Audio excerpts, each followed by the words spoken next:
Hello, ladies and gentlemen. Welcome to another thing where I talk about things. Today, I would like to talk about the whole pony analysis thing and kind of why I continually make fun of it. I've gotten a couple people, not a whole lot, but a couple people in any case who have just mentioned that they kind of like the pony analysis thing. They say, like Silver Quill's not really a bad guy. I shouldn't be too hard on him.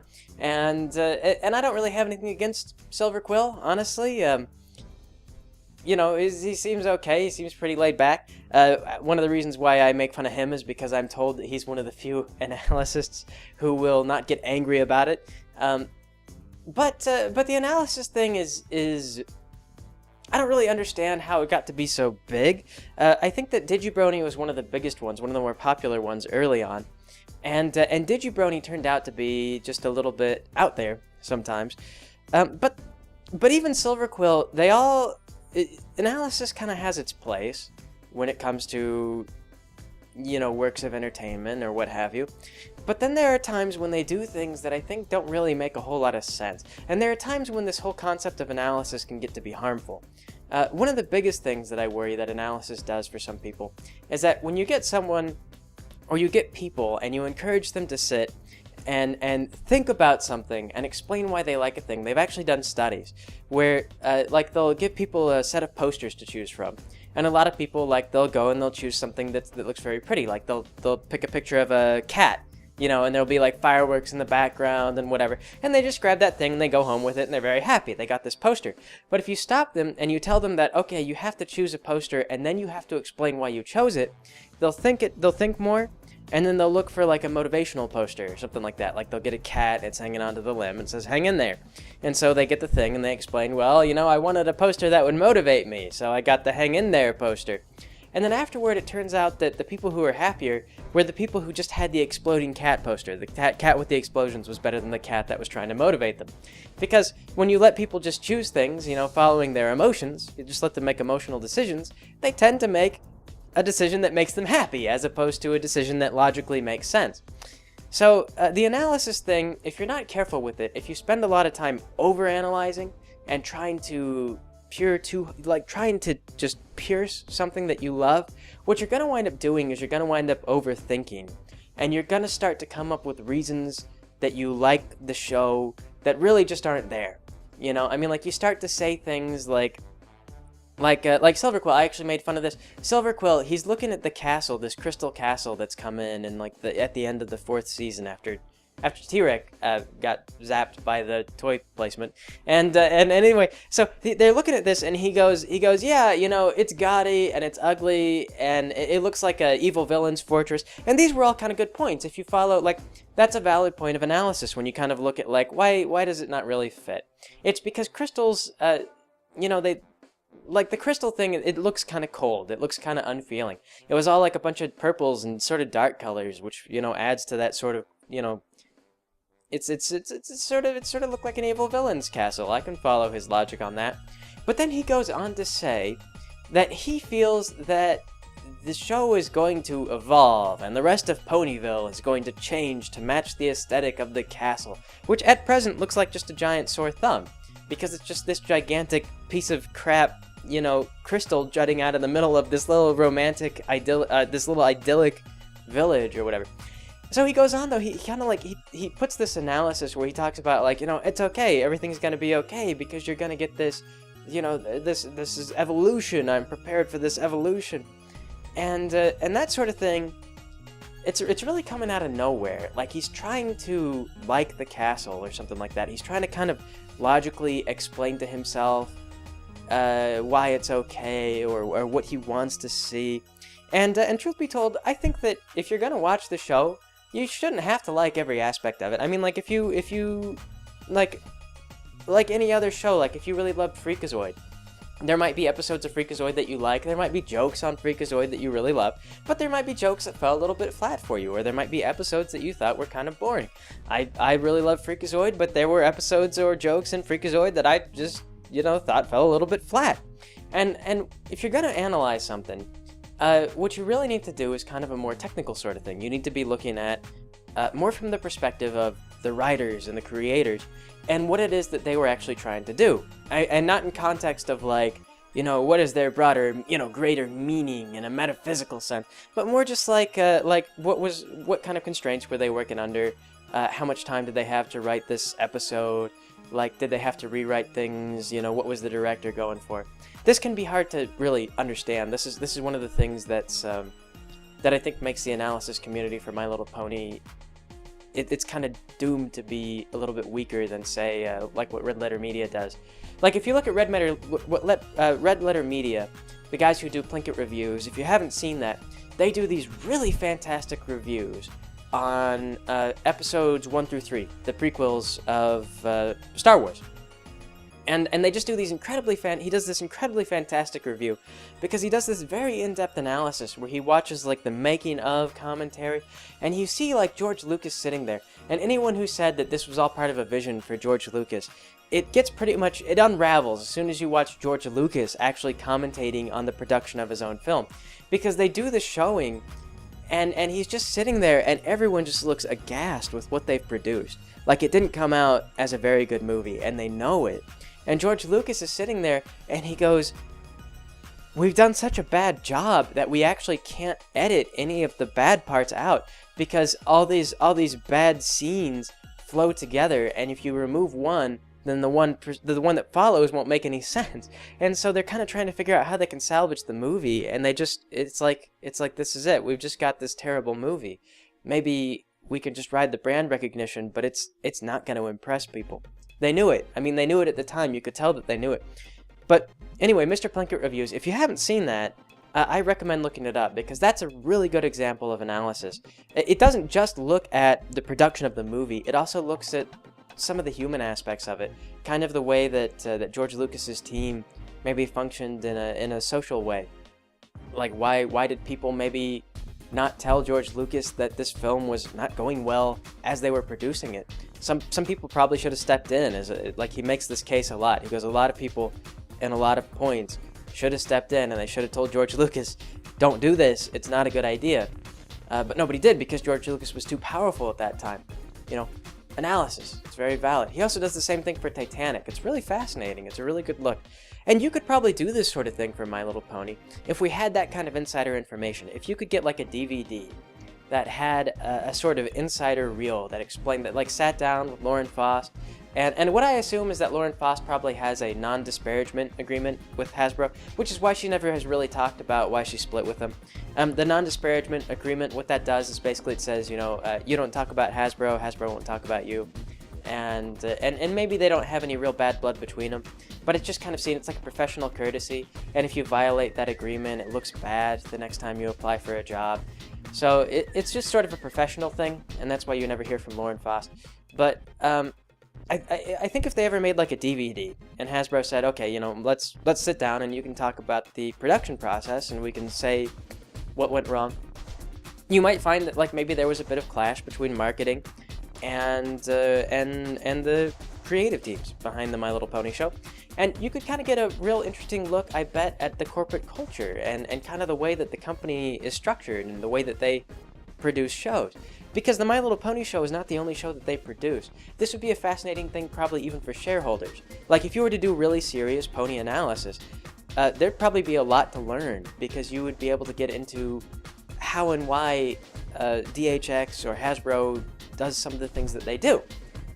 But since you don't have that, at best you can sort of make surface level examinations. But to do that, you have to have a certain understanding of animation and writing and things like that. So when I kind of look at the show and I poke fun at the show, one thing that I've got to say is, like, when I do my parodies, I always keep in mind that fundamentally I'm just kind of being an asshole, and maybe like an amusing asshole. I sort of hope that maybe if not all the show, maybe some of the show staff doesn't like the parodies, but if some of the show, I kind of hope that some of the show staff at least kind of gets a kick out of some of the jokes and things like that, because fundamentally it starts off as a kid's show, and it's not really targeted towards adults. They're aware of us now, they're aware of the adult audience these days, but even so, they still can't, they still have to write for kids, like 7-year-olds and stuff like that.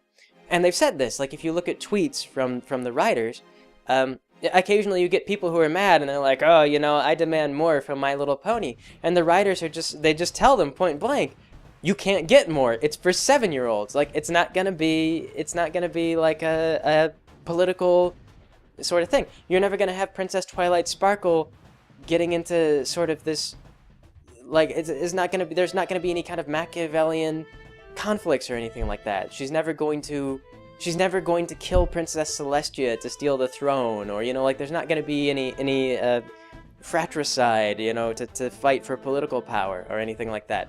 They're just gonna be like dumb horses. They're gonna be kind of childish, and kids are gonna be able to understand them. But they,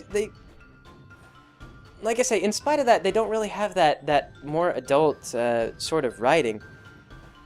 But you can still kind of look at what they're doing and kind of speculate as to maybe why they did it and what they were going for. If you didn't like something, maybe you can examine potentially what you didn't like about it and say, you know, this is a little bit weird. Like, I often talk about Pinkie Pie being just a strange character to write. You see that sometimes she's kind of fun in episodes, but a lot of people complain that Pinkie Pie is annoying. Not everybody agrees with this, but there's quite a lot of people who dislike Pinkie Pie. There's also a lot of people who dislike Rainbow Dash, and personally, I like that character. I think she's fun. I think she's brightly colored. I like that character because she's brightly colored. You know, like I say, I try not to overthink it sometimes. If I like that Rainbow Dash is rainbows, I just say, you know, whatever. I like her colors. It's fine. But Pinkie Pie, you know, like, as writing goes, I find that she's very inconsistent. And I think it's because she doesn't have quite as much of a staple stereotype to write with. Like, I mean, if you think about, like, describe Pinkie Pie in a single word, describe Pinkie Pie in a single word, and it would be kind of hard to do. Like, don't describe what she does or how she looks. Just say, like, you know, who is she? And a lot of people would say she's the annoying one, you know, she's the annoying horse. She like, you could also say, well, she throws parties, or she does this, or she does that. But she doesn't have a really firm stereotype that you can work with. She's one of the ones who's weakest in that regard. So sometimes you see her in different roles, and they're never really very consistent about it. And not only that, but Pinkie Pie is very extroverted, so she's not even, like, really focused on herself. She's all about the other characters in the show. And so I find, I think to myself, if I were to write for the show, I would have a really hard time writing for this character consistently, because how are you going to make a relatable character who kind of is not self-aware and is sort of, she's like a Looney Tune, but adjusted for like a 7-year-old audience, so she can't do things, she can't like drop anvils on people so much because that's violent and we don't allow that. We don't like that as much today. What if, you know, she can't like smoke cigarettes or shoot people or anything like that. You know, we don't do that on cartoons anymore. So Pinkie Pie, hard to write for, and you can kind of look at it from this perspective. You can analyze, and so you could look at every episode that had Pinkie in it, and you could say, like, why maybe did they use her in this way, or why is she so difficult to write for? Why is she so inconsistent? And I think that there are a lot of practical reasons when it comes to character writing and everything like that makes her sort of challenging. But like I say, the analysis community is weird, and the reason why I make fun of them is because instead of looking at things from this rather technical perspective of, like, how do you write for this character, and why did they get written this way, and like, what, you know, looking at things from the animation perspective, and kind of watching, like, if you understand that they build on their assets every single season, and so you start to see better animation. Like, one of the things that's been kind of fun is as I've learned how to animate and I've learned how to draw, you start to really appreciate some of the work that goes into making a cartoon. These days I see stuff, you know, like I see animation or I see cartoons or things like that, even made by, like, independent guys, like single animator studios or whatever. And I'm more blown away by their work than ever, because I kind of look at these things and I just think to myself, like, this would take me months. Like, wow, it's just pretty impressive to me, some of the stuff. And My Little Pony has been, you know, as they develop more assets, their animation gets a little bit better. They're more colorful. A lot of their backgrounds are really pretty. They're a very pretty show still. Like, the colors are all just very nice. But you look at kind of how they started off, and they were very romantic, and they've sort of gone on, and now they're more, they've gone from romance to more slice of life epic, which is kind of a bizarre theme. Like, the romance made sense. Again, this is kind of me going back into my own analysis. So this is what I'm not really like hard on analysis. I just feel like the technical analysis makes more sense. But you look back again, you look at their themes, and you say they started off and they were very romantic, right? And you know, like, you had this little small town, and it felt like they were all little ponies in a big world. You know, they go off into the Everfree Forest and they meet a sea serpent. And the sea serpent is a very threatening thing. It's larger than them, it could eat the ponies, and the ponies have no way to stop it. But these days, you know, over the time they've had sort of a power creep, and it's no longer romantic. It feels like they're bigger than the world. You know, Twilight is a princess, and like all these ponies come to Twilight to ask her what to do. And you can still sort of work with this and still be very idyllic, but they really haven't maintained that sort of idyllic theme. Like I say, it's more of a slice of life epic where it's like you've got these characters and they're sort of like epic, powerful characters, but all they do is they sit on their asses and talk about friendship. It's not really like a genre. And you could get away with it. Like, I've seen some of the comics that they do. Like, for example, they had the episode, they had a comic where Luna takes over as princess for Celestia, and it was actually really cute because it showed this like, this is what Celestia's day is like, and you had all the ponies, and so like Luna makes all the little peasant ponies stand around, and they have to play a chess game, and like Luna's just very, you know, she's like, I'm gonna win this game, she's all excited. Sort of a romantic take on what it means to be royal. You know, it was cute, it was fun, there was a lot of jokes and stuff like that. And so if you wanted Twilight to be a princess and you wanted to do your romanticism and your idyllic stuff and so on, you still just have to make it feel like they're in a very small world. Sure, it's a small world that kind of centers around Twilight, but you have this like small world, you know, little ponies, bigger world, and they're just kind of, but they're not big. Like, Luna was being very petty and small in her own way, in spite of being a princess. So you still kind of had that feel. But like I say, with the characters now sort of, I don't know, it's just gotten weird. They've just gotten away from that sort of idyllic theme. But yeah, these are all things that you could legitimately talk about. But what I see from the analysis, I don't see them doing that. I don't see them really talking about this stuff so much. We had Isu linked this to one guy, and this was just bizarre. One guy who was doing analysis of fabric. And what he was doing is he was trying to look at different times that Rarity was using fabric in the show, and then he was just guessing at what fabric it was. And you have to think, like, the writers didn't know what kind of fabric it was. The animators didn't know what kind of fabric Rarity was using. Nobody knows what kind of fabric is being used in the My Little Pony show, because it's so not crucial to the show. It's not a technical thing, it's not even in the writing, it's not an important thing, but you had an analyst who was trying to figure out what kind of fabric would most likely be used by Rarity to make a dress. You know, and I guess you could infer, if you knew a lot about fabric, I guess that you could sort of make some inferences, but probably, you know, you'd find a lot of inconsistencies because nobody is actually taking that sort of thing seriously. And the people who do their analysis a little bit, like even like Silverquill, who's more grounded, who's more sane, he's still making analysis that, if you think about it, the writers probably weren't thinking about the same thing that Silverquill was thinking about. The animators probably weren't thinking about this stuff. It's non-technical, it's all very subjective. He's just saying stuff, like I say, like there's gonna be growth, you know, like all of Ponyville's gonna turn into crystals or whatever, or they're gonna grow to match the theme of this tree. And from a technical sense, all you look at and you say, like, well, marketing came along and they wanted the tree to become a crystal tree, so the writers made the tree into a crystal tree. There's not like a big overarching plan. This wasn't something that was in this. They didn't have like a My Little Pony Bible where they were like, and then in season 4 the tree explodes. You know, it was just that's just what happened. That's what the toy guys wanted. The toy guys wanted the crystal tree playset, and so they had to add the crystal tree playset. That's also how you got the Rainbow Rocks stuff, where the ponies were all covered in, like, you know, gaudy rainbow things. From a perspective of character design, a lot of those designs were ugly. Like, the colors kind of didn't look good, and the hairstyles were kind of stupid.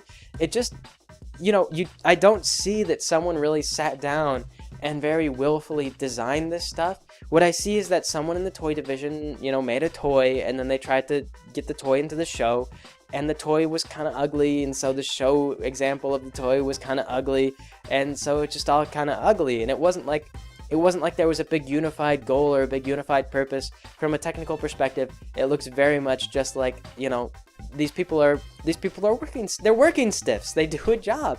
They work for a living. And their bosses told them to do a thing, and they did the thing, and they did it as well as they could. But considering that there was no overarching plan, really, not from the start, it wasn't really like preordained that Rainbow Rocks was going to be a thing. It probably it happened before production of the season began, in that case. So you got to see them hinting at the Rainbow Rocks thing. But what cracks me up about Rainbow Rocks was how briefly you saw it. You saw like the one transformation sequence, and then they have not done it again since, because it was just, in my opinion, it's just kind of ugly. And if I were writing for the show, I wouldn't want to use it very often either, because it's just not very attractive. It's exactly the same as the Elements of Harmony, just stupider looking. So you can't... I don't understand the point of having analysts who are going to look at the show and they're just going to, like, lie about things, basically, is all it is they're just kind of lying about, like, yeah, this means this, and this means that, and they're reading really far into things, and they're coming to these conclusions about, like, what type of fabric Rarity is using, and it's all just a great big lie. There's no proof of any of these things that they believe. I mean, it's not even, like, based on an understanding of the field. Because I would love that. I mean, like, one of my favorite things about going to BabsCon was when I sat in on the voice actors panel, and they talked about the profession. They talked about, like, how do we get into the work, and what do we do, and like, one of the guys, he kind of cracked me up. He goes, you know how everyone tells you to give 110%? He goes, don't give 110% if you're a voice actor. He goes, give 70%. Because they'll always ask you for more. They want you to scream louder and to scream harder, and what'll happen is if you give 110%, you'll blow out your voice, and tomorrow you won't be able to work, and tomorrow you won't get a paycheck. So always give 70%. And this was, very logical. It made a lot of sense, and they joked, and it was fun, and it was all kind of an important perspective in their field of work. That's the sort of thing I really wish, if Pony Analysts would look at that sort of thing, if they would call back to, like, here's this panel that the writers did, and here's this, and here's that, and here's what they're saying, and, this is probably why we're seeing this sort of thing, and Hasbro's trying to promote this toy. This is the thing that kills me. If these analysts were getting up there, and they were like, yeah, Hasbro's trying to promote this kind of toy, so, this is going to appear in the episode, that's why this appeared in the episode, then that would be just fine. Like, if Silver Quill were telling people, yeah, this crystal playset thing here, this is them promoting this toy, here it is, and it's part of the canon now, then that would be honest. But he's not. He's dishonest. They're all kind of dishonest. And then some of them, like Digibrony, like I said, was one of the first big ones, and he just happened to be... He went off the deep end a couple times. For example, at one point, he got up, and I guess he tried to defend Fullcon. And if you're not familiar with Fullcon is just child porn, but with horses. It's like Sweetie Belle having sex with Apple Bloom and stuff like that. So he did a whole video where he was like, yeah, it's not so bad, it's totally cool. And I was joking, like, why would you ever do that? Like, what would put it in your head? And this is, I think, where they start to go off the deep end and they go nuts. Is you get the analysts and they get a couple thousand viewers, or some of them even get hundreds of thousands of viewers, and they start to think that they get this many viewers because they're very intelligent people and that they have really insightful comments. And a lot of the Pony Analysis, it's not very insightful. Like I say, it's not like Red Letter Media type stuff where they're looking at this how did this product get made? What they're doing is they just watch the Pony episode from start to finish, and they provide a synopsis, and they intersperse the synopsis with, like, their own commentary. And sometimes the commentary can be thoughtful, like I say, like when Silver Quill says that the castle kind of looks like a bad guy castle, it kind of looks like a evil fortress. That's fair. But then when he goes on and says, everything's going to that's baseless. There's nothing in there. So he's just kind of interspersing some of the stuff, and some of it's thoughtful, and some of it's just, out of the blue. So, oh shoot, I lost my train of thought. What was I saying?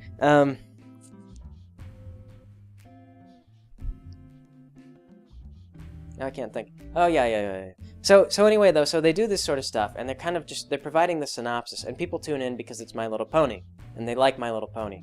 I mean, I gotta say, this is why it doesn't surprise me. I learned this lesson when I started doing other videos, is there are people that like our other content, but there are a lot of people who will tune in just for Pony, and that's fine. Like, I don't begrudge anyone. If you like Pony and you tune in for Pony, then that's fine. You know, you don't have to go and like the other stuff. If I want you to watch our stuff, if you enjoy our stuff, and if you want to support that stuff, then I appreciate that. And but a lot of people will tune in just for Pony because they like Pony, and so you get these analysts and they get big, maybe a little bit because they have charisma, and then a lot because it's Pony.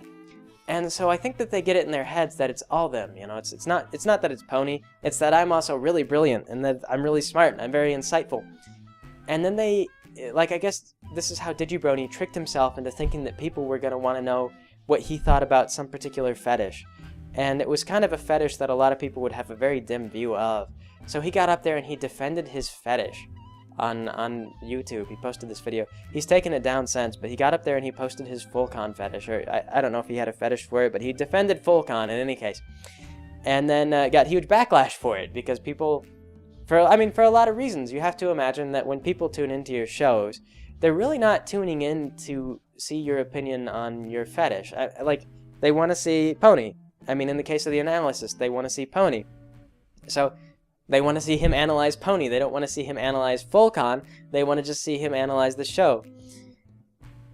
So that's what I think. Some of them get big heads, and then they start to do bizarre things, and they start to analyze things, and it's all just stupid stuff. It doesn't, like, it's the same as with the normal analysis that they do, where they look at something and they're like, Full-Con, you know, it's okay. And I think the only way that you could get confused and think that people want to hear about that sort of thing is if you were doing your analysis and you're going through and you're like, well, this happened and then this happened and then this happened and I think that this is a broader network of ideas and so on and so forth, and you don't do any research, you don't really have any basis for your ideas, you just say these things and people kind of go, yeah, that sounds like interesting, I could believe that, and then they move on to the next thing, and then you say, and then, you know, I have this other baseless opinion and I have this baseless opinion. And, you know, people kind of agree, and they say, okay, yeah, I can see where this baseless opinion is coming from. And, you know, because you explain it, of course, during your video. And then finally you get to the end, and you're like, wow, everybody agreed with my insights. I must be really clever. I think I'll tell them about porn. And, you know, it's sort of like, and then you get up there, and he makes all these, like, baseless, you know, all these defenses of porn. He's just like, I like this particular kind of porn. I'm going to defend this porn using the same sort of rhetoric that I use to defend my baseless ideas on My Little Pony. And then you find that people don't like the porn thing. Like, they don't like Full-Con.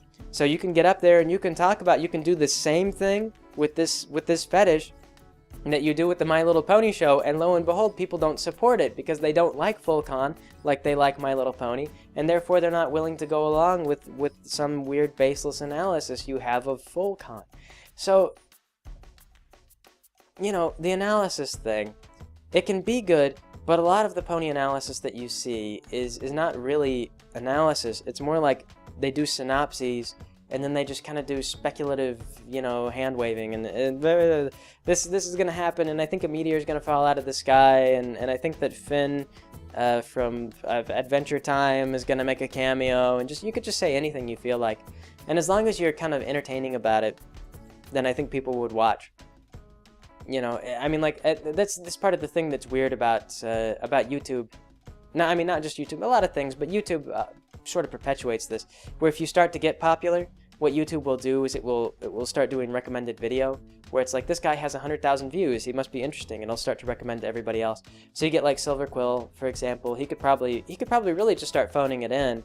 He could just be like, yeah, I don't know, and just kind of mumble into the mic, and YouTube would continue to recommend his videos to people because he's already big, and that's just what YouTube's programs do. So he would continue to be big even if he just kind of quit doing any real work. You know, so it's just sort of like they don't really do a lot of work. I mean, some of them do a certain amount of work, but then you hear about the guys who are like, they do their analysis videos and then they get somebody else entirely to do all this, like they'll have animation or something like that, but it turns out they've got someone else who's doing all the animation, and maybe they're running ads on their videos or whatever, but then they don't pay their animators. I mean, not that they could afford to. YouTube revenue is really not good enough that you can afford to pay people for the most part, unless you're getting millions of views every month.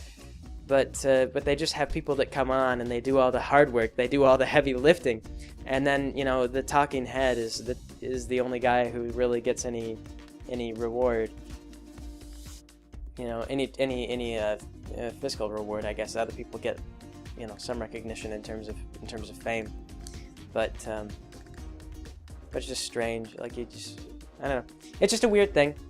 I wouldn't mind. What I really miss is there used to be a guy who would actually post animation stuff. He would actually go through, and this is probably the closest that we've ever had. This is probably the most analytic thing that we ever had. Was there used to be a guy who worked for the show, and what he would do is he would go on YouTube and he would post stuff from the show. He would post scenes, and he would show step by step how they animated various parts of the scene. So like when Pinkie shakes her head during Winter Wrap-Up, he had a thing where he explains, step by step, like first we did this, and we had Pinkie's head go here, and we faded out her head, and then we added this, this blur, and we do this. And so like one step at a time, he explains how they animate the show. And that was really fascinating. I thought that was really neat. I used to watch those. But I think that what happened was Hasbro asked him to quit doing that, and so he just quit doing it. And I don't know what the deal was. There wasn't any real comment on it. They just took the videos down and then they quit doing it, and that was too bad. But that was probably one of the things that I wish we had more of that. I wish we had people who had a ton of animation experience, or a lot of writing experience, or just industry experience, who were actually sitting down and maybe making, if they're gonna do analysis, I wish that they would do analysis that actually explain, based on my experience as an animator, it probably took them about this long to do this, and they probably did this for this reason. The writers probably did this for this reason, or maybe they were trying to do this. You could see how there's kind of a it looks like they had an establishing scene here that maybe they might have cut something, because you can see how they kind of leap from one point to the other. Because when you get to be a little bit more familiar with stuff, you can see some of the seams. I mean, this is why I say when I make fun of the show, I'm kind of just being an asshole, because no matter what they do, no matter how good they get as writers, there's no way that you can really write a fictional universe to be totally seamless. There are always going to be threads that stick out. There's always going to be seams. You're always going to be able to see where some of the stuff was tailored. And so when I make fun, I'm just finding the seams, and I just pull the seams apart and say this is silly, this is silly. And like I said, I'm just being kind of an asshole in a way, because of course there's gonna be seams. There's seams in every kind of fictional product, no matter how well written. That's why I say I don't really I don't dislike the show. I enjoy the show. I have a good time watching it. I still kind of keep up with it. The latest episode where they go and they meet Recolor Twilight, that cracked me up. I don't know why. This is the thing. This is what I would really love, an honest-to-goodness analysis of. I would like to get inside the heads of the people when they sat down and they said, all right, let's go and meet Twilight. Because I can tell you, it's not really that hard to recolor a pony and then just give it a new hairstyle. I mean, it's not like a huge challenge. So what persuaded them? I mean, they did give her a new hairstyle. I mean, she had the new hair. So what made them decide that she should actually just be a Twilight recolor? What possessed him to do that? Was it an inside joke? Were they sitting around laughing about how Hasbro uses just recolors of certain vectors for their advertising? Was that what it was? What happened? Why did they do that? I would love to know. But I feel like you're going to get the analysis community, and they're going to sit down and they're probably going to comment on it, but I sincerely doubt that any of them are going to actually speculate on what reason any of the writers or animators might have had for making that sort of choice. I mean, not a real serious speculation. I mean, you couldn't. You'd have to kind of know what was going on, or you'd have to have. I mean, maybe if you knew the writer personally, or if you knew somebody, you just have to have a certain amount. You just have to have knowledge that I think a lot of the analysts don't. And that's kind of the thing, and that's sort of what Peel-Off does. That's why Peel-Off episodes have been so far pretty short and pretty stupid and pretty blunt, because it's kind of all just making fun of everything, where Peel-Off is just saying and doing things, and there's not really. It all sounds very thoughtless, like the latest analysis of like an analysis of the episode with all the Gildas in it. I mean, like, I included jokes. We basically just followed the same, like I do parodies.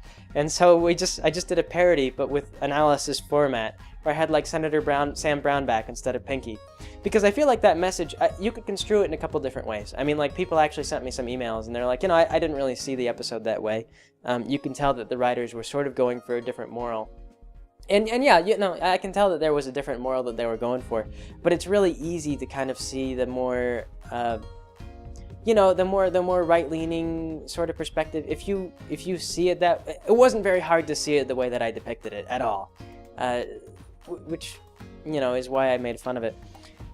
But it was all just kind of very direct, and it's sort of just like Pilaf just kind of clumsily train wrecked her way through that episode.